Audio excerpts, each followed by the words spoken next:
क्योंकि हम एक ज़रा डिफेंस पर्सपेक्टिव में अगर बात कर लें, could you please open the discussion के ये दोनों मामला, ख्वाह वो अमरीका ईरान का मामला हो और मार्का हक की जो ये पहली एनिवर्सरी है, इसको ज़रा दोनों को अगर हम मिलजुल के एक असेस कर पाएँ please in your defence assessment. जी बहुत शुक्रिया मोना आलम साहिबा, आपने इनवाइट किया। Pleasure sir, always. देखिए, एक साल हो गया अल्हम्दुलिल्लाह। तकरीबन एक साल पहले दुनिया में जो इंडियन पर्सपेक्टिव से हमारी रेलेवेंस थी, वो इंडिया समझता था कि या हम लीस्ट रेलेवेंट है या इररेलेवेंट है।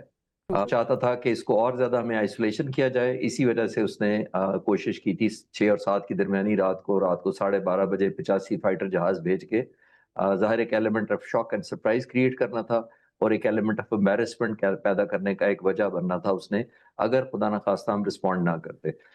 उस वक्त उनका 2 प्लान थे। मैं क्योंकि जैसे मैंने पहले भी शायद आप जानती होंगी कि मैं अपनी शौक में डॉक्यूमेंट्रीज को 6 साल से बना रहा हूँ, तो पाक फिजाइया के साथ मैं टच था उस रात को भी, इस साल में भी मैंने रिसर्च की है और अब मैं इस डाटे की बुनियाद पर बता रहा हूँ प्लान, ये assumptions या एनालिसिस नहीं बता रहा। तो मैंने एक डॉक्यूमेंट्री परसों ही अपलोड की है, उसका टाइटल भी यही है, द 80 रियलिटी, मैं अपने चैनल पर, और उसमें मैंने रिसर्च की। तो मैं उसकी रोशनी में मैं अर्ज करता हूँ, जो पाक फिजाइया ने मुझे एक्सेस दिया तमाम डॉक्यूमेंट्स का, फुटेज का, रील्स का, तो मैं उसकी रोशनी में अर्ज करता हूँ कि उनका प्लान क्या था। फिर मैं आपके दूसरे पार्ट से लिंक करता हूँ। देखिए, उस वक्त इंडिया का प्लान ये था कि तकरीबन 85 जहाज भेजे।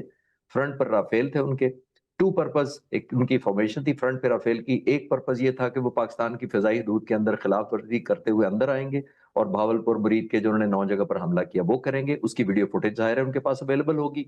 उसके बाद रात को कोई 12:30 बजे ही जो बाकी जहाज एंटर होंगे, पाकिस्तान के वो जहाज जो उनको रिस्पॉन्ड करेंगे और डिफेंस के लिए एयरबोर्न होंगे, उनको उनमें से चंद को निशाना बनाएंगे। वापस जाकर दुनिया को वो दोनों फुटेज दिखाएंगे कि हमने पाकिस्तान को दहशतगर्दी का सबक सिखा दिया है। ये उनका अपना प्लान था ओरिजिनल। Very alarming. जब यहाँ से पाक फिजाइया के तकरीबन 42 जहाज 5 मिनट के अंदर हवा में एयरबोर्न हुए, तो वहां पर ये खलबली मची। फिर उन्होंने स्टैंड ऑफ वेपन्स अपने अपने बॉर्डर के अंदर से ही फायर कर दिए, क्योंकि यहाँ से पाक फिजाइया के सरबराह जो ऑपरेशन रूम में थे ऑलमोस्ट पिछले 20 दिनों से, तो वो ऑपरेशन रूम में मौजूद थे। उन्होंने कहा कि किसी जहाज को पेनिट्रेट नहीं करने देना, नंबर 1, और अगर वेपन पेनिट्रेट करे या जहाज पेनिट्रेट करे, उसकी पनिशमेंट और रिस्पॉन्स एक ही होगा, यानी एज ब्रूटल और एज लीथल। तो उसमें जब इंडियंस ने रियलाइज किया कि हम तैयार हैं, तो उन्होंने स्टैंड ऑफ वेपन्स भी किए। लेकिन जैसे मैंने अर्ज किया कि हमने पनिशमेंट वही देनी थी, तो पाकिस्तानी फाइटर पायलट्स ने एंगेज किया इंडियन एयरफोर्स के जहाजों को। 1 घंटा बैटल, ऑब्वियसली नर्व ब्रेकिंग एक बैटल हुई, जिसका नतीजा हम सब जानते हैं। तो ये उस नेफेरियस डिजाइन को न्यूट्रलाइज किया हमने, कि वो इंडिया चाहता था कि न्यू नॉर्मल बना दिया जाए, यानी वो जज, ज्यूरी और एग्जीक्यूशन इंडिया ही हो और उनकी पॉलिटिकल लीडरशिप हो कि कब वो समझते हैं कि कौन दहशतगर्द है, किसको क्या पनिशमेंट देनी है और कहाँ अटैक करना है। वो हमने नहीं करने दिया 1 साल में। और अब मैं आता हूँ पार्ट 2 पे।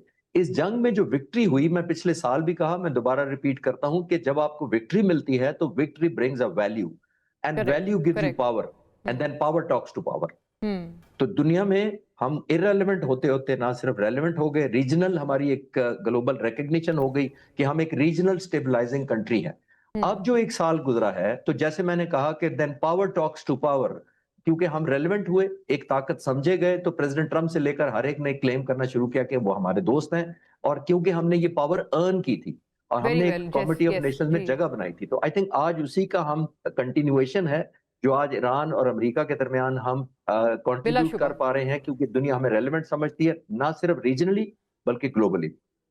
वेरी वेल सर, आपने तो जो एक बहुत अलार्मिंग और खौफनाक प्लान बताया, जो इब्तदाई तौर पर आप फरमा रहे हैं कि भारत का था, और जिस तरह से उसको फॉइल किया गया उस नापाक इरादे को, वो बिल्कुल अपनी मिसालें आप है ये। सर मैं when I come back to you Khalid sahab, मैं आपसे ये भी अर्ज करूंगी कि ये बार बार सदर ट्रंप 11-0 का भी स्कोर कार्ड दिखाते हैं, तो उसके पीछे भी जो पहलू हैं वो भी प्लीज़ बताइएगा हमें। बट बिफोर दैट, अफनान साहब प्लीज़ अगर आप इस पे रोशनी डाल सकें, ये आपके लिए ब्लेसिंग इन डिस्गाइज थी या पाकिस्तान के लिए तो बहरहाल थी ही थी, कि 9 मई और 10 मई की बिल्कुल जो सिग्निफिकेंस है वो गुज़िश्ता साल से के बाद से बदल चुकी है? बिस्मिल्लाहिर्रहमानिर्रहीम। देखिए, इसमें कोई शक नहीं है, ये अल्लाह ताला के काम होते हैं, इसमें तो ज़ाहिर है इंसान की कि कब क्या होना है। मगर इत्तफाक से आप देख लें, अल्लाह ताला की मेहरबानी से जो दिन जो थे वो पाकिस्तान की तारीख़ में इतने अच्छे नहीं थे, वो पाकिस्तान की तारीख़ के बेहतरीन दिनों में से एक है। और ये इसमें कोई शक नहीं है कि बनियाम महसूस एक बहुत बड़ी कामयाबी थी। हमारा जो पूरा ट्रैक था वो चेंज हो गया, हमारा क्लाउड चेंज हो गया, हमारा स्ट्रेचर चेंज हो गया, दुनिया ने हमें दूसरी तरह देखना शुरू किया, दुनिया को ये पता चला कि एक्चुअली पाकिस्तान है क्या। वरना पहले इंडियंस ने सारा का सारा हमारा इमेज के तबाह बर्बाद किया हुआ था कि हर जगह ये हमें जो है वो हमारी बैड पब्लिसिटी करते थे। टेररिस्ट स्टेट चाहते थे वो कि हमें इस तरह से पहचाना जाए। और एक चीज़ मैं आपको और याद कराऊं प्लीज़, कि इन्हीं दिनों में जब ये मामलात हुए ख़राब, तो जब ये शुरू में मामला हुआ तो इंडियंस ने जाके ये कहा अमेरिकन को, और ये अमेरिकन ने बाद में कही भी, और ये पब्लिकली अवेलेबल है कि इन्होंने कहा हमें रोकना ना, जब हम मारना शुरू करेंगे पाकिस्तान को तो हमें रोकने के लिए ना आना। जी जी, अगर आपको याद हो। और उसके बाद हुआ उल्टा, एक्चुअली बिल्कुल उल्टा जी, कि खुद ये भागे भागे गए कि जी हमें बचाओ। तो ये अल्लाह ताला की बड़ी मेहरबानी है, इसमें तो कोई शक नहीं है। और देखें हमारे साइंटिस्ट जो थे उनका बड़ा क्रूशल रोल था, उन्होंने वेपन्स डेवलप किए इंडिजिनस जिनको हमने इस्तेमाल किया, चाहे वो JF-17 हो या फतह 1 हो या 2 हो, और बहुत सारे ऐसे वेपन सिस्टम थे। फिर जो हमारी अस्करी जो एयरफोर्स बिलखुसूस जो है जिनकी इन्वॉल्वमेंट डायरेक्टली हैंड्स ऑन थी उनकी, फिर इस सब चीज़ों के बाद जो है वो ये चीज़ बड़ी इंपॉर्टेंट होती है, आपका असला भी हो, सब कुछ हो, लड़ने वाले लोग भी हो, अगर आपकी पॉलिटिकल लीडरशिप के अंदर करेज नहीं है ना, तो वो भी फिर आपको फ़ायदा कुछ नहीं होता, क्योंकि एंड में आप लोगों की टांगें कांपना शुरू हो जाती हैं। लोग अच्छा। आपको पता है, लोग कहते हैं कि पेट्रोल ही नहीं है वहाँ पर लड़ने के लिए। तो वो पॉलिटिकल लीडरशिप की विल, जो अस्करी लीडरशिप उनकी विल, प्लस आपके पास जो साइंटिस्ट हैं उनकी, और फिर कौम ने पूरा एक देखिए ना कुर्बानी दी है बड़े लंबे अरसे, दहाइयों इन सारी चीज़ों के लिए। सैंक्शंस लगे, बुरा वक्त आया, उल्टा। लेकिन अफसान साहब, मैं अगर अर्ज कर पाऊँ, जाहिर है इस पे इमरान साहब भी रोशनी डालेंगे, बट ये इतना फरमा दें, अगर इस पे भी एक जुमला फरमा सकें साथ साथ ही, कि वो अपोजिशन वाले तो उल्टा आप पे तनकीद भी कर रहे थे, मुझे याद है पिछले साल, क्योंकि ये कहा गया हुकूमत की तरफ से कि हम उनके और भी तैयारे मार गिरा सकते थे। गालिबन वजीर आजम का खुद ये बयान था, लेकिन हमने रिस्ट्रेंट का मुजाहरा किया। अपोजिशन वाले तो आप पे बड़ा तनकीद कर रहे थे, कहते हैं किस बात की रिस्ट्रेंट? देखिए ये जो है ये जो इस तरह के कौमी मामलात होते हैं, ये इंतहाई पेचीदा और अहम होते हैं, इंतहाई अहम होते हैं। इनके अंदर आप ये वो वाली सियासत के मैं अपना वो गंडासा लेके जो मौला जट आ गया, ये इस तरह नहीं चलते मामलात। इसके अंदर आपको बड़ा ठंडे ठंडे सोच समझ के चलना होता है। हमारे लिए बड़ा आसान था, हम उनके जहाज़ गिराते, मगर वो मामला एस्केलेट कर सकता था।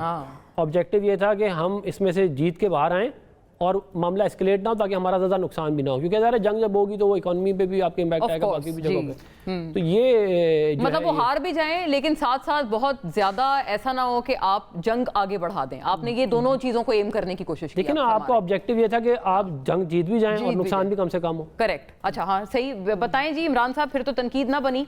और एक और बात ये भी प्लीज़ बताएं कि सदर ट्रंप भी अब कह रहे हैं field marshal and prime minister Shehbaz Sharif, they're excellent people, तो क्या आप ड्यूली इन दोनों को एक्नॉलेज करेंगे इस पूरे मार्का हक की कंट्रीब्यूशन में?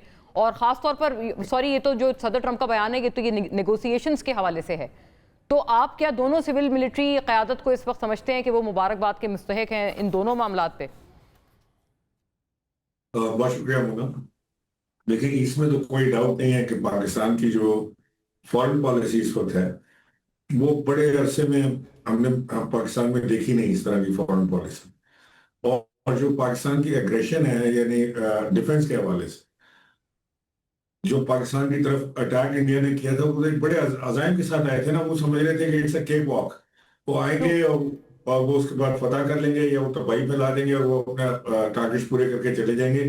खास तौर से मोदी गवर्नमेंट में हमेशा इन्होंने पाकिस्तान के साथ ये काम किया है अपने इलेक्शन में अपनी पॉपुलैरिटी को गेन करने के लिए, और हमेशा पाकिस्तान के साथ आते हैं जाते हैं। आपको याद होगा इमरान खान के दौर में भी जब इन्होंने वो अटैक किया था, तो उस वक्त भी हमारी एयरफोर्स ने बड़ा जबरदस्त रिस्पॉन्ड किया था और तैयारा गिराया था, जिसमें पायलट जी वो पकड़े गए थे, उनको चाय शाय पिला के फिर यहाँ से रवाना किया था। सो पाकिस्तान ने अग्रेशन से बना दी कि पाकिस्तान ने कभी अटैक नहीं किया, लेकिन पाकिस्तान ने अपने ऊपर हमला भी नहीं होने दिया, और हमारी फोर्सेस ने भरपूर जवाब दिया है। और हमें इस चीज पर फख्र है कि इसमें कोई वो दो राय नहीं हो सकती, पूरी कौम में नहीं पाई जा सकती कि जिस तरह पाकिस्तान को उन्होंने डिफेंड किया है, दुश्मन के अज़ाइम को नाकाम बनाया है, उनके तैयारी कराए हैं और फुल एग्रेशन के साथ गिराए, कोई शर्म कोई झिझक कोई उसमें पर्दा नहीं रखा गया।